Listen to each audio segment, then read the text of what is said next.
इस वीडियो में हम भारतीय रिजर्व बैंक आरबीआई की नई मौद्रिक नीति के पीछे की पृष्ठभूमि और प्रमुख घोषणाओं पर चर्चा करेंगे। हम वैश्विक उतार चढ़ाव और आपूर्ति श्रृंखला व्यवधानों के बीच आर्थिक स्थिरता बनाए रखने के लिए आरबीआई की संतुलित रणनीति का रोड मैप देखेंगे। मौद्रिक नीति समिति ने रेपो रेट को 5.25% पर स्थिर रखने का फैसला किया है। ये लगातार दूसरी बार है। आरबीआई ने अपना तटस्थ रुख बनाए रखा है, जिससे केंद्रीय बैंक को मुद्रास्फीति दबावों और वैश्विक बदलावों के अनुरूप ब्याज दरों में लचीलेपन के साथ बदलाव करने का मार्ग प्रशस्त होता है। यहाँ प्रमुख नीतिगत ब्याज दरें दी गई हैं। रेपो दर 5.25% पर स्थिर है। स्टैंडिंग डिपॉजिट फैसिलिटी (SDF) 5.00% और मार्जिनल स्टैंडिंग फैसिलिटी (MSF) और बैंक दर 5.50% है। आरबीआई ने वित्त वर्ष 2026-27 के लिए अपने वास्तविक जीडीपी विकास दर के अनुमान को 6.9% से घटाकर 6.6% कर दिया है।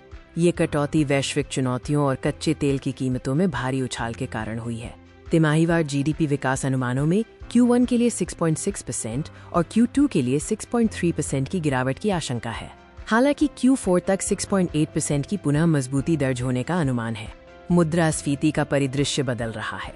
कच्चे तेल की कीमतें $110 प्रति बैरल से ऊपर रहने की वजह से विनिर्माण लागत बढ़ सकती है। अल नीनो के कारण कृषि उत्पादन और ग्रामीण मांग पर विपरीत असर पड़ने की आशंका है।